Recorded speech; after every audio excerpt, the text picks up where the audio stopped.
ఇద్దరు మనుషులు, వాళ్ళకి భూమి మీద జరిగేటువంటి జీవితం, చనిపోయిన తర్వాత వాళ్ళు ఎదుర్కొనే పరిస్థితి, ఈ రెండింటిని గురించి ప్రభు మాట్లాడాడు.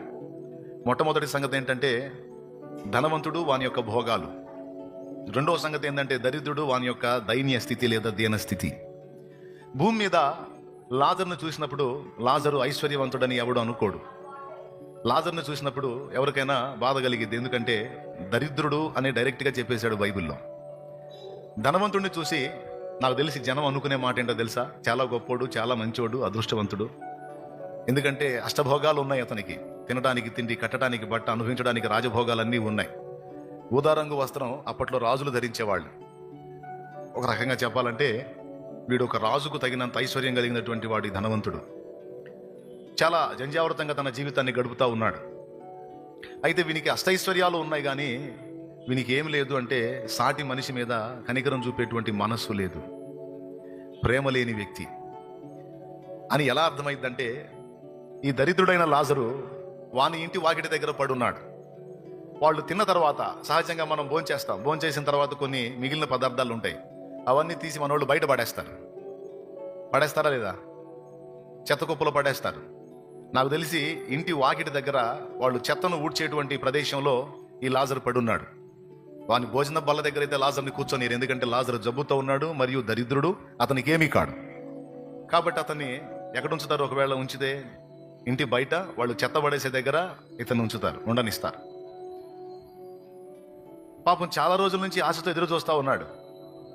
నాకు తెలిసి ఆ ఊర్లో అతనికి మించిన ధనవంతుడు లేకపోయి ఉండొచ్చు.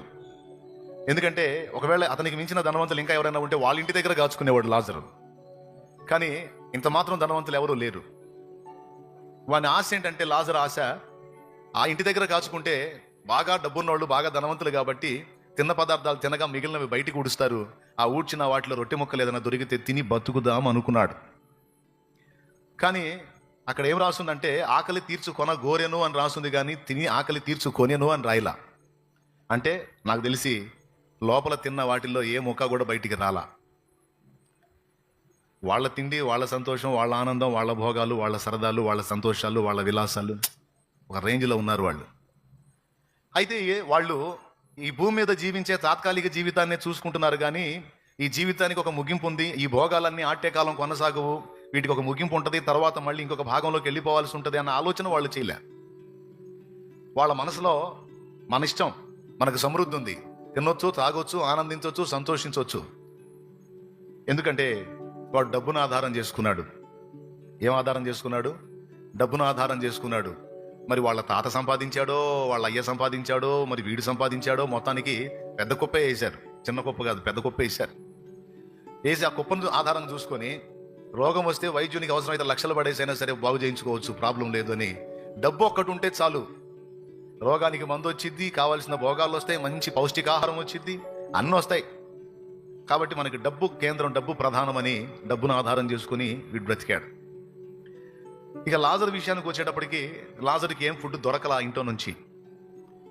ఆ ధనవంతుడికి తెలియదు, ఈ లాజర్ అనేవాడు ధనవంతుడు పాతాళాన్ని తప్పించుకోవడానికి ఈ లాజర్ అనేవాడిని దేవుడు చివరి ఆప్షన్గా వాడికి ఇచ్చాడన్న సంగతి ధనవంతుడికి తెలియదు. అయితే కొద్ది రోజుల తర్వాత ఒక న్యూస్ వచ్చింది. ఏమని? ఆ ధనవంతుడి ఇంటికే వచ్చింది. సార్, మీ ఇంటి వాకిటి దగ్గర ఆడు ముష్టోడు ఉన్నాడు కదా, దరిద్రుడు, ఒళ్ళంతా పుళ్ళుతో జబ్బుతో ఉంటాడే, అటు చచ్చిపోయాడు సార్ అని న్యూస్ వచ్చింది. చచ్చిపోయాడా? అది తీసేయండి, రావండి, అర్జెంటుగా తీసేసేయండి, పక్కకి తీసేసేయండి, ఎంతో కొంత డబ్బులు ఇస్తాను, ముందు ఆడి బాడీని తీసుకెళ్ళి ఎక్కడన్నా పడేసేయండి. తీసేశాడు.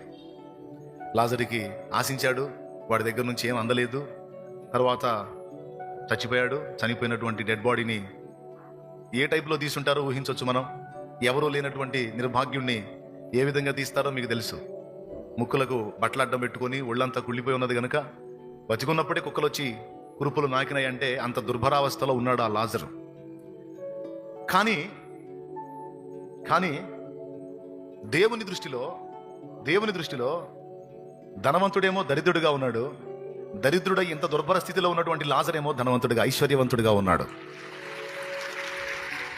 దేవుని దృష్టిలో వీళ్ళిద్దరూ ఇంత ఆపోజిట్లో ఉన్నారన్న సంగతి దేవుడికి తప్ప ఎవరికి తెలియదు. ఇంతకీ లాజరు దరిద్రుడు ఎందుకు అయి ఉంటాడు? ధనవంతుడు ఎలా అయి ఉంటాడు? మనం ఆలోచిద్దాం. ఇప్పుడు లాజరు దరిద్రుడే, కానీ లాజరు దరిద్రుడు ఎందుకు అయి ఉండొచ్చు? నాకు తెలిసి దేవుని ప్రేమ కలిగిన వాడు, కనికరం కలిగిన వాడై ఉండొచ్చు. సాటి మనిషికి తనకున్న దానిలో సాయం చేసిన వాడై ఉండొచ్చు. అనుకోని రీతిలో శ్రమలు వచ్చి, ఏపుకొచ్చినట్టు బాధలు వచ్చి ఆ స్థితికి దిగజారిపోయి ఉండొచ్చు. ఎందుకంటే లాజరుని గురించి దేవుని వాక్యం అంటుంది, అతడు అక్కడ శ్రమానుభవమును పొందాడు అని, అతడు అక్కడ కష్టం అనుభవించాడు అని. కానీ ధనవంతుడి గురించి ఏం మాట్లాడుతుంది వాక్యం అంటే, అబ్రహామే అంటున్నాడు, కుమారుడా, భూమి మీద నువ్వు నీకిష్టం వచ్చినట్టు సుఖమును అనుభవించితివి, వాడక్కడ శ్రమను అనుభవించాడు.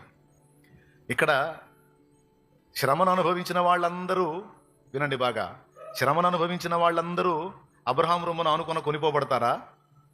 అట్లయితే లోకంలో దేవుడిని ఎరగని నాస్తికులు కూడా శ్రమను అనుభవిస్తున్నారు. దేవుణ్ణి ఒప్పుకోనటువంటి వ్యక్తులు కూడా లోకంలో శ్రమల పాలై ఉన్నారు. వాళ్ళందరూ అబ్రహాం దగ్గరికే చేరతారా? కాదు. లాజరు అనుభవించిన శ్రమానుభవం దేవుని చిత్తానుసారంగా, దేవుని అనుమతితో ఆయన అనుభవించాడు. దేవుణ్ణి సంతోషపెట్టే విషయంలో లాజరు శ్రమానుభవం పొందాడు. కానీ ధనవంతుడు గురించి అబ్రహాం ఏమన్నాడో తెలుసా? భూమి మీద నువ్వు ఉన్నప్పుడు నువ్వు నీకిష్టం వచ్చినట్టుగా సుఖమును అనుభవించితివి అన్నాడు. అంటే నీకిష్టం వచ్చినట్టు నువ్వు బతికావు.